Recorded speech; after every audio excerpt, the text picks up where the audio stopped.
Where did that come from? Where did that come from? Who's going to run the business? Where did that come from? That's Who's my going to run question. the business? No, where did that come from? Okay, so who's going to run the business? That's not very smart of you. No, I'm asking the question. It's who's going to run the business? I see you now, and I'm not going to stay in this conversation. You are assumptuous, presumptuous, and you're rude. All right.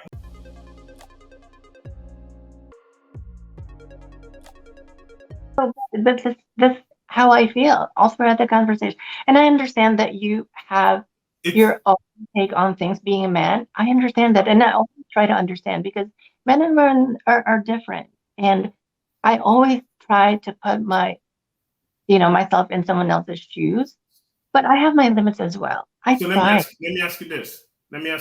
Do you want to date men or do you want to date women? I want to date men. Okay. If you want to date men, would you hold on?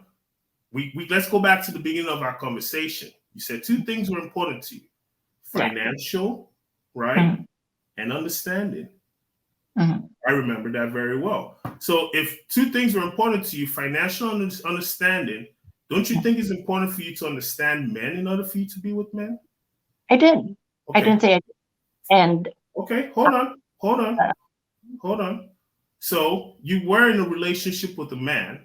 So let's backtrack, okay? Remember, at the end of the day, this is not a feeling for me. I can't have any feeling towards something that I have no skin in the game on. Because at the end of this conversation, you will take from this what you feel is valuable to yourself. And the rest you throw away. And you continue your life however way the direction you want it to go. Mm-hmm. Nothing changes with mine. Hopefully something changes with yours. So the way I'm always going to be honest, even though sometimes it might sting a little bit. What I'm saying is this. If you came and you said, if I came to you and I said, what business did you guys start? It's the bar. It's a small bar. Small bar. Okay, good. So I presume you know about liquors. If I come to your business and I said, hi, I'm sorry? I actually don't. Oh, I mean, I'm just going to say, for the sake of argument, I come in and I say, what's the best bar in Pattaya? What would you tell me? If you own a bar, would you not recommend your bar? That's ours. Yeah. So the reason I say that is because you would presume that your bar is the best bar. So in the same breath, you understand your business well enough to recommend your business. I understand men well enough to say, if you have a certain kind of dynamic to you, this is the reason why this happens from a man's perspective. So let's go back to this whole conversation. You were with a man who spent 55 years of his life with somebody else, getting to learn how things work from somebody else's perspective. He came over to you, and what he got, and I know I said it before, and you don't have to take this personal. I don't mean to be insulting, but really what he got was a headache because he got something completely opposite than what he bargained for.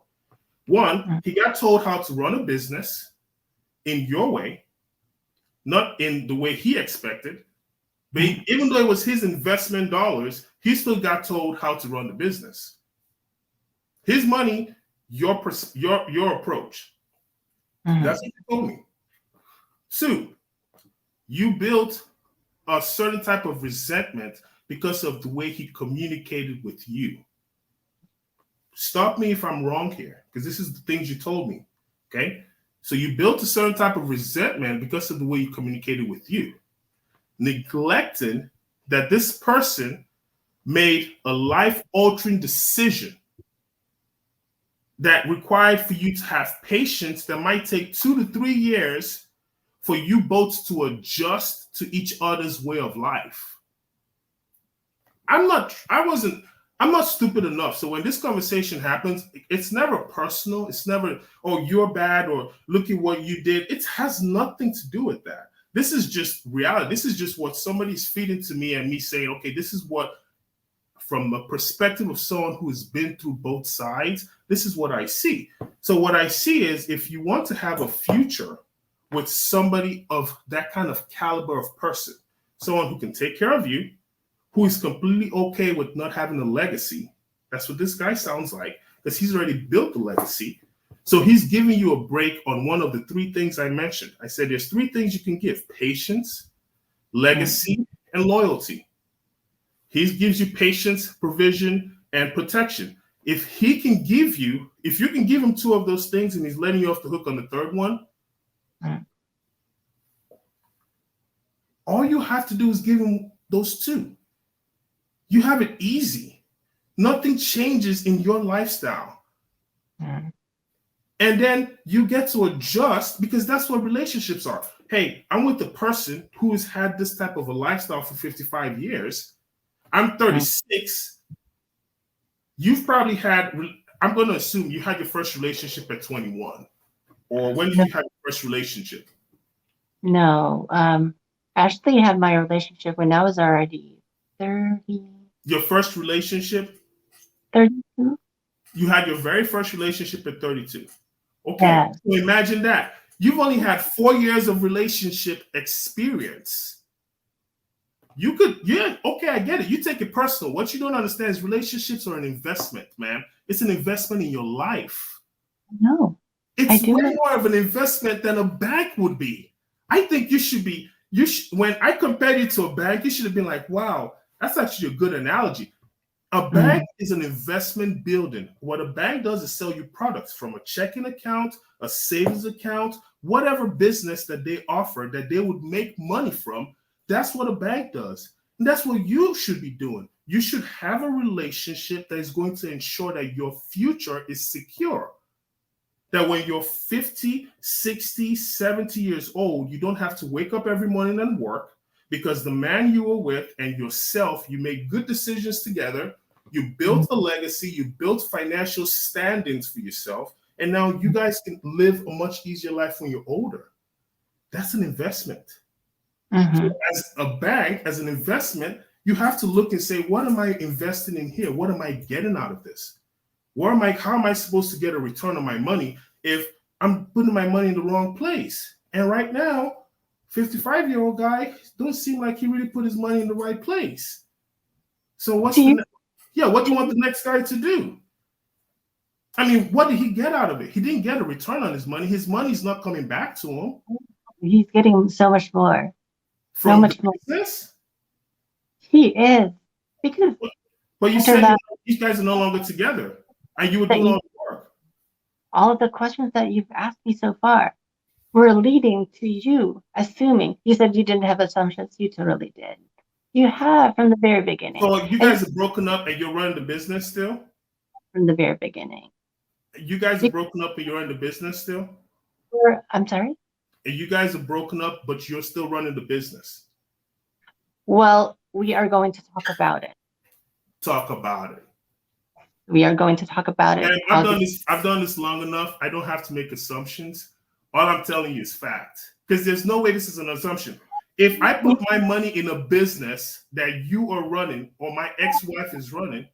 Not a business. You can't treat me just like an investment. A relationship is an investment. We just agreed with that 5 seconds ago, didn't we? Investments are different. Investments in relationships are different from investments in business. Investments are investments. Investments are investments. Okay, hold on. I'll end with this because I see we're not going to get to a meeting ground here. I'll end with this. What does every investment get at the end?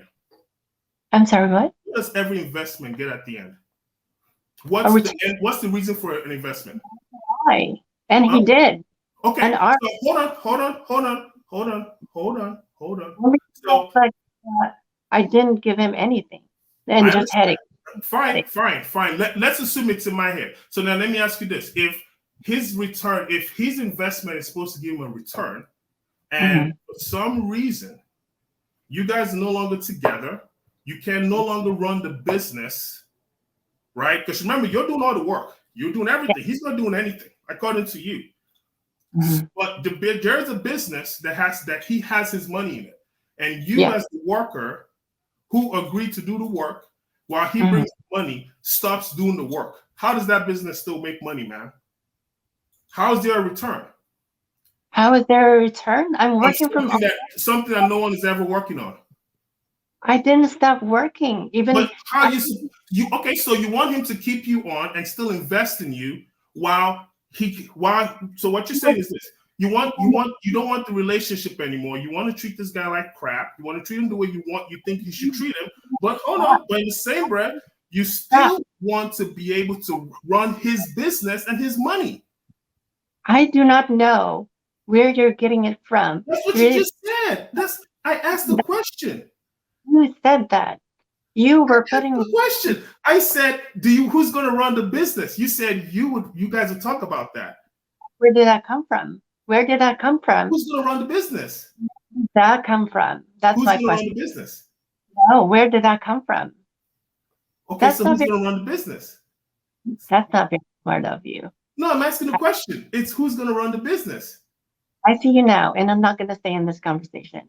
You are assumptuous, presumptuous, and you're rude. All right. Well, man, I'm going to wish you a good day. I think at 36, if you want to have a relationship, I don't have a problem continuing this conversation. I'll have this conversation by myself. Because at 36 years old, folks, you see this crazy shit? This crazy broad literally came on here, had a guy at 55 years old who would literally spend all his money on her, invest his money on her, and then she proceeds to talk about how she's impatient with him, how he should have never kissed her when she didn't want him to kiss her. I mean, you saw the nerve on this broad? And then she wants someone who's making $10,000 a month to show up and be with her?